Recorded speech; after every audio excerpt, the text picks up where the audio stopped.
Obsidian beginner mistakes. Fix them early. Obsidian is one of the most powerful note-taking apps because it stores everything locally and gives you complete control over your notes. It works great for learning, planning, content creation, and long-term knowledge management. But because Obsidian is so flexible, beginners often make small mistakes that later turn into big problems. If you are someone who is new to Obsidian or just started using it, fix these mistakes early and it will save you a lot of time and frustration. So let's go and overview all of the common mistakes that are usually made while using Obsidian and what things you should keep in mind. So one of the common beginner mistakes is spending hours on creating folders before writing any notes. So usually when you come to Obsidian, if you're someone new, what you would do is you would basically start creating your folders. So you go up here and you start creating notes, and you'll start creating folders, and you'll create subfolders, and you'll just start organizing your folders, and you'll start categorizing where you're going to put what notes and how those notes are going to be linked together, in which category this note would belong. And then you need to have subcategories, and a lot of different folders would be created just for organizing notes that don't even exist yet. So the notes would not exist, but you would have their folders waiting for them over there. So this is a common beginner mistake. And if you create folders, like for example, if you create a folder titled ideas, and then you have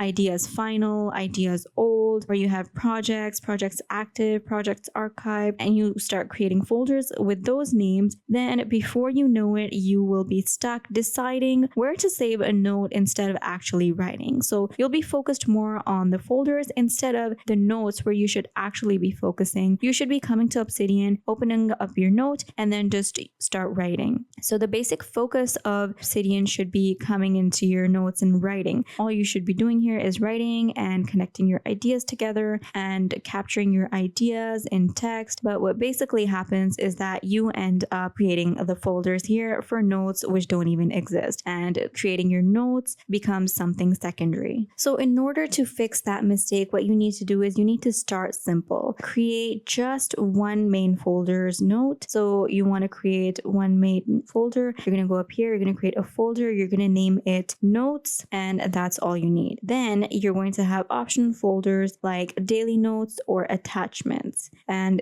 that is all. So in Obsidian, links and search are far more powerful than folders. You know, it kind of, if you create a lot of folders and you come in here and you start rummaging through the folders looking for your notes, that just kills the whole base of Obsidian or why it was created. With Obsidian, you should just go up to the search area here and you should type in the tag, or you should search in what note you are looking for. So you can use those words and you can find your notes here from here very easily and very quickly as well. So it's not going to take you time to find your notes. That's why you don't need to create a lot of folders and subfolders. So the links and search are far more powerful than the folders. If you go to the links, for example, in this note we have a link and we just click on the link, we'll be taken to that note. Then in this note I have another link, and if I click on that link, then I'll be taken to that note. Now if I click on this link here and I need to go forward, then if I click on this link, I'll be taken to that note. So this link access is basically what Obsidian is for, and you can use that to search for your notes as well. So in Obsidian, the links and search are far more powerful than the folders, as you can see, and you can always reorganize your notes later, but early on, focus on writing and not sorting out. So when you start off with Obsidian, focus on writing. That is what it's for. Focus on writing and only writing and not sorting. The sorting is not an issue. Don't worry about that yet. Just take down your notes. Now, another thing you need to be mindful of is not using links at all. So a lot of people, many beginners use Obsidian like a basic notes app, and they never link the notes together. They write one note for ideas, one note for learning, one note for tasks, but nothing connects. So you need to connect them. If you don't connect them, your notes are going to be just scattered here, one here, one here, one here, like that. And you won't see any connections between the notes. That is just killing the whole concept of Obsidian if you're not linking your notes together. So in order to fix this problem, you need to start linking naturally. Whenever there is a note and it mentions another idea, then you need to type in the double brackets, so the double square brackets, and you're going to link in whichever note you want to create a link with. Or you could create create a new link on its own. So for example, if you have a note about content ideas, you can link it to your channel growth. Or if you have a study note, you can link it to exam preparation. So it's up to you. You can be as creative as you want about link creation, but definitely create those links. You don't need to force links, but just link it when it feels useful, and try to keep in mind that in order to make your notes useful, go for the links instead of creating a lot of separate notes and putting them in folders. Create those links, use them, and once you use them, you will figure out how it's going to work for you and how beneficial it can be. This is what makes Obsidian powerful, the links. So make sure to use them. Now, going towards our next mistake, which a lot of beginners do make, is obsessing over the graph view. So do not get obsessive about the graph view. It is tempting. You might do so, but don't do that. So a lot of beginners think that the graph view looks impressive and their graph should look complex to be useful. No, that is absolutely not it. The beginners may start creating unnecessary links just to make the graph look better, and they'll think that, they're getting a lot done that way, but that is not so. In order to fix this mistake, you need to ignore the graph view at the beginning. So in the beginning, ignore the graph view, or in fact, just close it and don't view it for a bit. And then over time, the graph will naturally grow as your knowledge grows. So what you need to do is, the graph is a side effect. You need to understand that the graph is a side effect. It is not the goal. Focus on clear notes and useful links. So definitely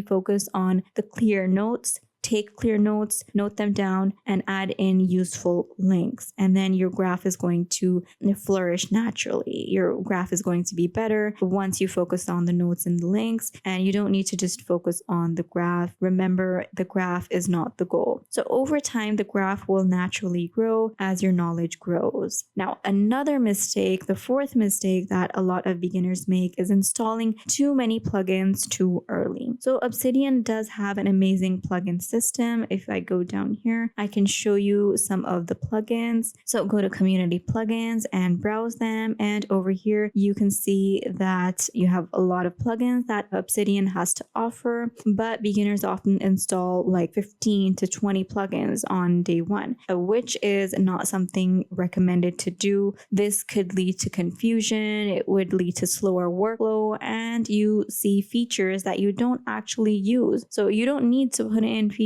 on your vault which you're not even going to use. So don't hoard. Be happy with what you have. Make use with what's available. Don't start, cramming up the place with features that you're not actually going to use. In order to fix this mistake, what you want to do is you want to start with Obsidian's core features first. So there are a lot of core features on Obsidian. You can use those first. You have the basic notes. So if we go back here, we'll have the basic notes that you can take. So you can take notes from here. Then you have links. The links that we're creating, you can use that. You have the search here. You can make use of that. And you have the daily notes. So if you go over here, you can open up a daily note and you can use that as well. So there are some core features which you should think about using first, and then gradually get one or two plugins and then start using them. And then if you need more, then start adding those. So after a few weeks, you'll naturally notice what's missing, and only then should you install plugins that actually solve a real problem.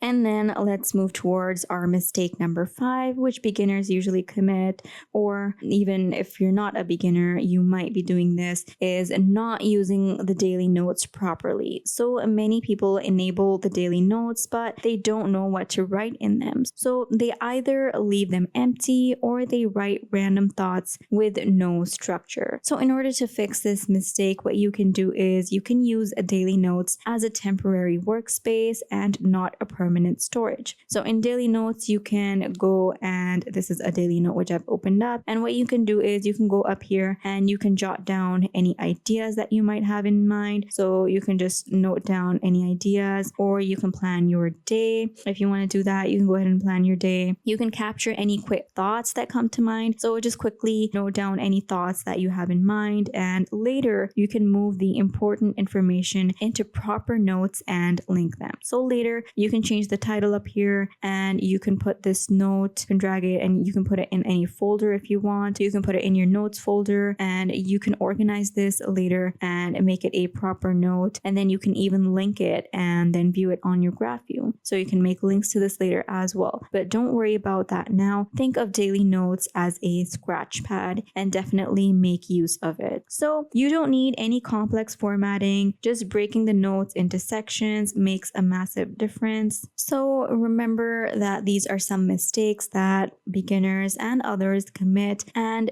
I have also told you how to fix them. So try to fix those, and then it would be much easier for you to use Obsidian without any kind of confusion or frustration. So remember that Obsidian is not about building the most complex system. It is about building a system that you'll actually use every day. So avoid these beginner mistakes early, and Obsidian will grow with you instead of becoming overwhelming.